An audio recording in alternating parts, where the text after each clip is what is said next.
نحمده ونستعينه ونستغفره ونؤمن به ونتوكل عليه। আল্লাহ পাকের দরবারে অসংখ্য অগণিত শুকরিয়া। আল্লাহ পাক রব্বুল আলামিন আমাদেরকে আজকে 26তম তারাবিতে উপস্থিত হওয়ার তৌফিক দান করেছেন। 2026 সালে আমরা আজকে 26তম তারাবি, আর মাত্র একটা তারাবি বাকি আছে। আমরা আল্লাহ পাকের দরবারে শুকরিয়া আদায় করি, সকলে বলে আলহামদুলিল্লাহ। আজকে সূরা মুলুক থেকে অনেকগুলা সূরা পড়া হবে। সূরা মুলুক, সূরা কলম, সূরা নূহ, সূরা জিন, সূরা হাক্কা, সূরা মুরসালাত, সূরা মাআরিজ, সূরা মুদ্দাসির, সূরা দাহার, সূরা কিয়ামা, অনেকগুলা সূরাই পড়া হবে। তো সূরা মুলক 30 আয়াত বিশিষ্ট একটি সূরা। আল্লাহ রাসূল হাদিস শরীফের মধ্যে বলেন, সূরা মুলুক এমন একটি সূরা, কোরআন শরীফে 30 আয়াত বিশিষ্ট একটি সূরা আছে। আমার মন চায় যে আমার প্রত্যেক উম্মতের অন্তরে এই সূরাটা থাকুক। এই সূরাটা হচ্ছে সূরাতুল মুলক। এজন্য আমরা আল্লাহ রাসূলের মনোবাসনা যে আমার প্রত্যেক উম্মতের অন্তরে এই সূরাটা যেন মুখস্থ থাকে। এজন্য আমাদের যাদের সূরা মুলক মুখস্থ নাই, আমরা সূরা মুলক মুখস্থ করে নেব। এবং এটা আল্লাহর সাথে বলা হয়েছে এই সূরা ঝগড়া করবে। হাদিসে এইভাবে শব্দ আসছে যে কাল কবরের মধ্যে আল্লাহর সাথে ঝগড়া করবে যে এই লোককে আযাব দেওয়া যাবে না। তো নিয়মিত যে রাত্রে সূরা মুলক পড়বে, ইনশাআল্লাহ তার কবরে আযাব হবে না। আর যার কবরে আযাব হবে না, হাদিসে আসছে কবরের আযাব থেকে বাইচা গেল, তো বাকি ঘাটিগুলো ইনশাআল্লাহ সে বেঁচে যাবে। এজন্য আমরা এই আমলটা করব, সূরা মুলক পড়ে ঘুমানোর চেষ্টা করব। আল্লাহ তাআলা আমাদেরকে তৌফিক দান করেন। সূরা মুলকের 1 নম্বর আয়াতে আল্লাহ তাআলা বলেন, তাবারাকাল্লাযী বিয়াদিহিল মুলক, সমস্ত বরকতময় ওই আল্লাহ জিনিস যার হাতে সমস্ত কিছুর রাজত্ব। ওয়া হুয়া আলা কুল্লি শাইইন কাদির, তিনি সব কিছুর ক্ষমতাবান।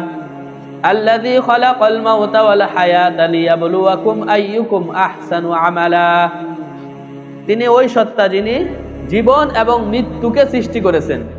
আল্লাযী খালাকাল মাউতা ওয়াল হায়াতা, তিনি জীবন এবং মৃত্যুকে সৃষ্টি করেছেন কেন?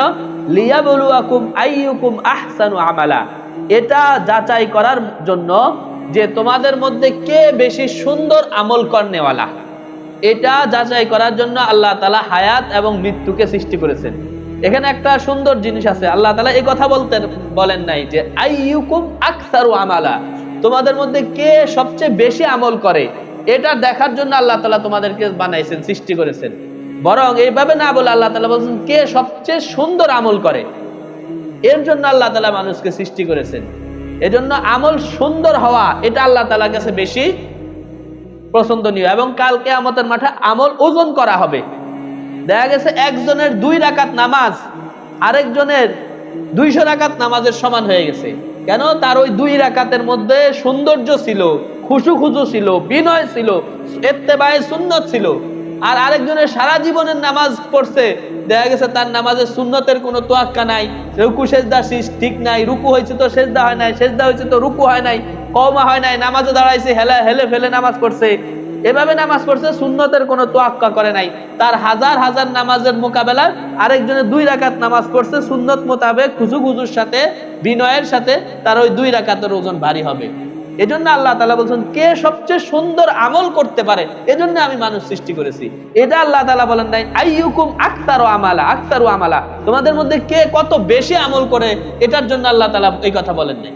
এজন্য আমল সুন্দর করার চেষ্টা করা। আল্লাহ রাসূল হাদিসে বলছেন যে অল্প আমলি আখলিস দীনাকা ইয়াকফিকাল আমালুল কলিল, তুমি তোমার ঈমানকে খাঁটি করো। আমল যদি অল্প হয়, ইখলাসের সাথে যদি হয়, আর যদি আমল অল্প হয়, এটা নাজাতের জন্য যথেষ্ট হবে। ইয়াকফিকাল আমালুল কলিল। আল্লাহ তাআলা আমাদের সমস্ত আমল সুন্দর করার তৌফিক দান করুন। এরপর আল্লাহ তাআলা 9 নম্বর আয়াতে বলেন, কুল্লামা উলকিয়া ফিহা ফাউজুন সাআলাহুম খাজানাতুহা আলাম ইয়াতিকুম নাযীর, জাহান্নামের মধ্যে যখন দলে দলে জাহান্নামীদেরকে নিক্ষেপ করা হবে, এই রাশিয়ার জাহান্নামীদেরকে একবার, চীনের জাহান্নামীদেরকে একবার, ওই আমেরিকার জাহান্নামীদেরকে একবার উপস্থিত করা হবে। এভাবে বিচার কার্য শেষ করে দলে দলে এক এক দেশের লোকগুলারে পাঠানো হবে। তখন এক একটা দল যখন আসবে, তখন ওই জাহান্নামের যে ফেরেশতা খাজানাতুহা, জাহান্নামের ফেরেশতারা বলবে আলাম ইয়াতিকুম নাযির, তোমাদের কাছে কি কোনো নাযির আসে নাই, নাযির উদ্দিন আসে নাই? অর্থাৎ ভীতি প্রদর্শনকারী নবী রাসূল, আলেম ওলামা, মুবাল্লিগ, দ্বীনের মুবাল্লিগগণ তোমাদের কাছে আসে নাই? তখন তারা বলবে ক্বালু বালা, এসেছিল। ক্বাদ জাআনা নাযির, আমাদের কাছে ভীতি প্রদর্শনকারী, এই জাহান্নামের যে আযাব হবে এই সম্পর্কে আমাদেরকে সতর্ককারী অনেক আসছিল। ফাকাযযাবনা, কিন্তু তাদেরকে আমরা মিথ্যা বলতাম, আমরা এগুলা মিথ্যা বলতাম। ওয়াকুলনা মা নাযালাল্লাহু মিন শাই, আমরা বলতাম যে আসলে এগুলা তোমাদের বানানো, হুজুররা সব বানায় বানায় বলে, যত কয় তত না, আরো কিছু কম, এরকম বিভিন্ন স্লোগান আমরা দিতাম। ইন আনতুম ইল্লা ফি যালালিন কাবীর, আমরা তাদেরকে বলতাম তোমরা ভুলে আছো, তোমরা পথভ্রষ্ট আছো, এইভাবে অনেককে আমরা বলতাম। তো এরপরে তারা নিজেরাই আফসোস করবে, ক্বালু লাউ কুন্না নাসমাউ আও নাকিলু মা কুন্না ফি আসহাবিস সাঈর, হায় যদি আমরা তাদের কথাগুলো শুনতাম দুনিয়াতে, আলেম ওলামাদের কথা, রাসূলদের কথা, কোরআন হাদিসের কথা যদি শুনতাম, বুঝতাম, তাহলে আমরা জাহান্নামী হতাম না। এই যে তাদের আফসোস, এই আফসোসের কথা আল্লাহ তাআলা সুন্দরভাবে তুলে ধরেছেন। ফাতারাফু বিযামবিহিম, আল্লাহ তাআলা বলবেন সেদিন তারা তাদের অপরাধের কথা স্বীকার করবে। ফাসুহকাল লিআসহাবিস সাঈর, কিন্তু আফসোস এই জাহান্নামীদের জন্য, এই স্বীকারোক্তি আজকে কোনো কাজে আসবে না। আল্লাহ তাআলা আমাদেরকে জাহান্নামের আযাব থেকে হেফাজত করেন।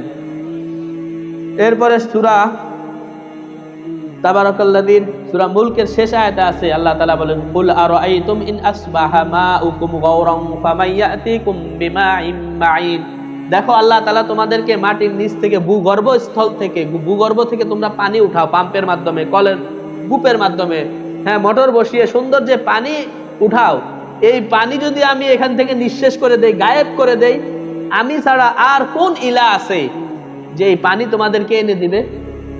আছে কেউ নাই, আল্লাহ ছাড়া কারো ক্ষমতা নাই। তো এক লোক এই আয়াত পড়ার পরে বলছে যে আমরা নাতি বিহা বিল মিআওয়াল, ঠাট্টা স্বরূপ বলছে যে এই ভূগর্ভের পানি যদি নিঃশেষ হয়ে যায়, আমরা কোদাল দিয়ে কুড়ে, কোদাল দিয়ে কুপিয়ে আমরা পানি বের করে নিয়ে আসব। এই কথা ঠাট্টা করে বলছিল সে, সাথে সাথে তার চোখের পানি শেষ হয়ে গেছে। একটা মানুষের ভিতরে যদি চোখে পানি না থাকে, সে আর চোখে দেখবে না। আমাদের চোখের ভিতরে পানি আছে, কুদরতি পানি আল্লাহ তাআলা দিয়ে রাখছেন, তার চোখের পানি শুকিয়ে গেছে, এখন অন্ধ হয়ে গেছে। পরে যাদের সামনে ঠাট্টা বিদ্রুপ করছে, তারা বলছে এখন কোদাল দিয়ে পানি নিয়ে আসো চোখের। আল্লাহর আয়াত নিয়ে ঠাট্টা করা যাবে না, আল্লাহ যেটা বলছেন সেটাই সত্য। আল্লাহর কোন আয়াত নিয়ে ঠাট্টা বিদ্রুপ করলে আল্লাহ তাআলা অনেক সময় নগদ শাস্তি দিয়ে দেন, এরকম ইতিহাসে অনেক নজির আছে। এরপরে সূরা কলাম পড়া হবে। সূরা কলামের মধ্যে আল্লাহ তাআলা আল্লাহ রাসূলকে বলছেন ওয়ামা আনতা বিনিআমাতি রাব্বিকা বিমাজনুন, কলমের শপথ, যেই কলমে তাকদীর লেখে, নুন এটার কসম, ইন্নাকা লা আলা খুলুকিন আযীম, তারা আপনাকে পাগল বলে, কাফের মুশরিকরা, যে মুহাম্মদ পাগল, এজন্য নতুন নতুন বিধান বলে প্রতিদিন, নাউজুবিল্লাহ। আল্লাহ তাআলা বলেন ওমা আনতা বিনিআমাতি রাব্বিকা বিমাজনুন, আপনি আপনার রবের অনুগ্রহে আপনি পাগল নন। ওয়া ইন্না লাকা লা আজরান গায়রা মামনুন, আপনার জন্য প্রতিদান আছে, অগণিত প্রতিদান আছে কিয়ামতের মাঠে। ওয়া ইন্নাকা লা আলা খুলুকিন আযীম, আর আপনি আছেন সুমহান চরিত্রের উপর আপনি প্রতিষ্ঠিত। এটা আল্লাহ তাআলা নিজেই সার্টিফিকেট দিয়েছেন রাসূলকে। এরপরে সূরা কলামের 43 নম্বর আয়াতে আছে ইয়াউমা ইউকশাফু আন সাকিন ওয়া ইউদআউনা ইলা সুজুদ ফালা ইস্তাতিউন, সেদিন কিয়ামতের মাঠে মানুষদেরকে আল্লাহ তাআলা সিজদা করার জন্য ডাকবেন। ওয়া ইয়াউমা ইউকশাফু আন সাক, আল্লাহ তাআলা নিজের পায়ের গোছা এভাবে উঠিয়ে দিবেন। কুদরতি পা কিভাবে হবে এটা আল্লাহ তাআলাই জানেন। তো এইভাবে হাত কোরআন এইভাবে আসছে যে আল্লাহ তাআলা তার পায়ের গোছা থেকে আবরণ সরিয়ে দিবেন, আর বান্দাদেরকে বলবেন আসো সিজদা করো। ওয়া ইউদআউনা ইলা সুজুদি ফালা ইস্তাতিউন, কিন্তু কিছু মানুষ সেদিন সিজদা দিতে পারবে না। সবাই চাইবে যে আল্লাহ তাআলা যখন ডাকতেছেন যে সিজদা দেওয়ার জন্য, সবাই চাইবে আল্লাহ তাআলাকে সিজদা দেওয়ার জন্য দৌড়াইয়া আসবে। তো যারা দুনিয়াতে নামাজ পড়ছে, আল্লাহকে সিজদা দিবেন, শুধু ওই দিন তারাই সিজদা দিতে পারবে। আর যারা সিজদা দিতে পারবে না, হাদিস শরীফের মধ্যে আসছে তাদের এখানে খাম্বার মতো একেবারে শক্ত হয়ে যাবে।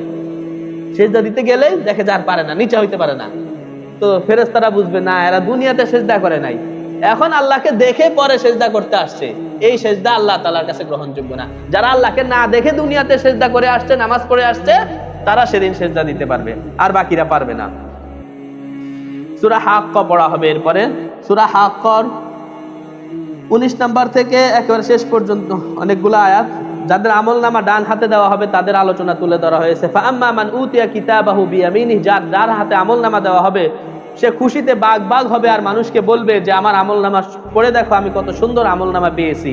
ওয়া আম্মা মান উতিয়া কিতাবাহু বিশিমালি, আর যার বাম হাতে আমলনামা দেওয়া হবে ফায়াকুলু ইয়া লাইতানি লাম উতা কিতাবিয়া, সে তখন আফসোস করে বলতে থাকবে হায় আজকে যদি আমার আমলনামা না দেওয়া হইতো, ইয়া লাইতানি ওয়ালাম আদরি মা হিসাবি, আমার কি হিসাব হবে আমি জানি না, ইয়া লাইতাহা কানাতিল কাদিয়া, হায় মৃত্যুই যদি শেষ হইতো। এভাবে শত আফসোস করতে থাকবে, কিন্তু সেই আফসোস কোনো কাজে আসবে না। তার অপরাধ কি? আল্লাহ তাআলা বলেন সে আল্লাহ তাআলার উপর বিশ্বাস করতো না, অভাব মিসকিনদেরকে খানা খাওয়াইতো না। আজকে তার কোনো ফালাইসা লাহুল ইয়াউমা হাহুনা হামিম, তার কোনো বন্ধু থাকবে না, ইল্লা তুআমুন ওয়ালা তুআমুন ইল্লা মিন গিসলিন, এবং তাকে কাঁটাদার বৃক্ষ এমন খাবার দেওয়া হবে যে খাবার গলায় আটকে যায়, এছাড়া আর তার কোনো খাবার থাকবে না। আল্লাহ তাআলা আমাদেরকে হেফাজত করুন। এরপরে সূরা মাআরিজ পড়া হবে। সূরা মাআরিজের পরে সূরা নূহ পড়া হবে। নূহ আলাইহিস সালাম তার সম্প্রদায়কে যে দাওয়াত দিয়েছেন এই সূরার মধ্যে সেই আলোচনাটা পুরাটাই এই সূরার মধ্যে সুন্দরভাবে তুলে ধরা হয়েছে। আল্লাহ তাআলা তুলে ধরছেন, যেমন নূহ আলাইহিস সালাম বলেন ক্বালা রাব্বি ইন্নী দাউতু কওমি লাইলা ওয়া নাহারা, আল্লাহ আমি আমার কওমকে জাতিকে রাত্রে দিনে সর্বহালতে দাওয়াত দিয়েছি। ওয়া ইন্নী কুল্লামা দাউতুহুম লিতাগফিরা লাহুম, আমি যখনই তাদেরকে দাওয়াত দিতাম জাআলু আসাবিয়াহুম ফি আদানহিম, তারা কানে আঙ্গুল দিয়ে রাখতো। কত খারাপ জাতি হইতে পারে, নবী ডাকতেছেন জান্নাতের দিকে, নবীর কথা যাতে না ঢুকে কানে, এজন্য কানে আঙ্গুল দিয়ে রাখতো। ওয়াস্তাগশাউ সিয়াবাহুম, এবং নবীর চেহারা দেখলে গুনাহ মাফ। হতভাগা কি পরিমাণ দেখেন, মসজিদের পাশে ঘর, রমজান একটা দিনও মসজিদে আসে না, কি পরিমাণ হতভাগা। নবী চেহারা দেখলে গুনাহ মাফ, সেই নবী চেহারা যাতে না দেখে এজন্য মুখে কাপড় দিয়ে রাখছে। ওয়াস্তাগশাউ সিয়াবাহুম, কানে আঙ্গুল দিয়ে রাখতো। ওয়া আসাররু ওয়াস্তাকবারু ইস্তিকবারা সুম্মা ইন্নী দাউতুহুম জিহারা, নূহ আলাইহিস সালাম বলেন আমি তাদেরকে প্রকাশ্যে দাওয়াত দিয়েছি। সুম্মা ইন্নী আলানতু লাহুম ওয়া আসরারতু লাহুম ইসরারা, আবার গোপনেও দাওয়াত দিছি। প্রকাশ্যে হয়তো কালেমা পড়তে ভয় লাগতে পারে যে অন্যরা তার বিরোধিতা করবে, এজন্য গোপনে গিয়ে বলে রাতের গভীরে গিয়ে গোপনেও দাওয়াত দিছি। এইভাবে একদিন দুই দিন না, ৯৫০ বছর দাওয়াত দিছে। ৯৫০ বছর, মাত্র ৮০ থেকে ৮২ জন মানুষ ওনার দাওয়াতে মুসলমান হয়েছেন, আর সব কাফের। লাস্টে বাধ্য হয়ে উনি বদদুয়া করছেন, ক্বালা নূহুর রাব্বি লা তাযার আলাল আরদি মিনাল কাফিরিনা দাইয়ারা, আল্লাহ আর একটা কাফেরও আপনি দুনিয়াতে রাখেন না, যদি আপনি এদেরকে রাখেন এরা শুধু কাফের সন্তানই জন্ম দিবে, এদের গর্বের ভালো কোনো আশা আমার নাই। এ ওনার বদদুয়ার কারণে পুরা নূহ আলাইহিস সালামের ওই ৮২ জন ছাড়া সব আল্লাহ তাআলা বন্যা দিয়ে ধ্বংস করে দিয়েছেন। এই সূরা নূহের মধ্যে এটা আল্লাহ তাআলা তুলে ধরছেন। এরপরে সূরা জিন পড়া হবে। সূরা জিনের মধ্যে কিছু জিন আসছিল আল্লাহ রাসূলের কাছে, কোরআন শুনে এরা মুসলমান হয়ে যায়, এবং শুধু তারা মুসলমান হয় না, তারা গিয়ে তাদের স্বজাতির শত শত জিনকে মুসলমান করে ফেলে। এই আলোচনাগুলো এখানে তুলে ধরা হয়েছে। এবং জিনরা বলতো যে আমাদের মধ্যে ভালোও আছে খারাপ আছে, ইন ওয়া আন্না মিন্না সালিহুনা ওয়া মিন্না দুনা যালিক, আমাদের মধ্যে ভালো জিনও আছে খারাপ জিনও আছে। এই সূরা জিন পড়া হবে। সূরা জিনের পরে সূরা মুজাম্মিল পড়া হবে। সূরা মুজাম্মিলের মধ্যে আল্লাহ তাআলা বলেন ওয়া ইন্না লাকা ফিন নাহারি সাবহান তাওয়িলা, নবী হে আপনার দিনের বেলা অনেক ব্যস্ততা থাকে, ওয়াজকুর ইসমা রাব্বিকা ওয়া তাবাত্তাল ইলাইহি তাবতিলা, তারপরেও আপনি যখন অবসর হলে আপনার রবের জিকির করবেন এবং আপনার রবের অভিমুখী হবেন, যদিও আপনার শত ব্যস্ততা আছে। এজন্য ব্যস্ততার মধ্যে ইবাদত করতে পারলে এটা আল্লাহ তাআলার কাছে বেশি পছন্দনীয়। সূরা জিনের পরে সূরা মুদ্দাসির, সূরা কিয়ামা পড়া হবে। সূরা মুদ্দাসিরের মধ্যে আছে জাহান্নামীদেরকে জিজ্ঞাসা করা হবে 42 নম্বর আয়াতে, মা সালাকাকুম ফি সাকার, জাহান্নামীদেরকে জিজ্ঞাসা করা হবে এই তোমরা কেন জাহান্নামে আসছো? তো তাদের প্রথম কথা হবে ক্বালু লাম নাকু মিনাল মুসাল্লিন, আমরা নামাজ পড়তাম না। আমাদের জাহান্নামে আসার এক নাম্বার কারণ হলো আমরা বেনামাজি ছিলাম। এরপরে বাকি অপরাধগুলো তারা স্বীকার করবে। তাহলে নামাজ না পড়া এটা জাহান্নামে যাওয়ার এক নাম্বার কারণ। এরপরে সূরা দাহার পড়া হবে। সূরা দাহারের মধ্যে আল্লাহ তাআলা বলেন হাল আতা আলাল ইনসানি হাইনুম মিনাদ দাহরি লাম ইয়াকুন শাইআম মাযকুরা, মানুষের উপর এমন একটা সময় এসেছিল যেই সময় সে আজকে অনেক বড় লোকবের অধিকারী, কিন্তু এমন একটা সময় আসছে তাই সে উল্লেখযোগ্য কিছুই ছিল না, এক ফোঁটা নাপাক পানি। আজকে তার অহংকার কত দাপট কত, কিন্তু এমন এক সময় ছিল যে সময় সে কিছুই ছিল না। সূরা দাহারের পরে সূরা মুরসালাত পড়া হবে, আজকে অনেকগুলা সূরা পড়া হবে। আল্লাহ তাআলা যে আলোচনা করা হলো আমাদেরকে বুঝার এবং সে অনুযায়ী আমল করার তৌফিক দান করুন।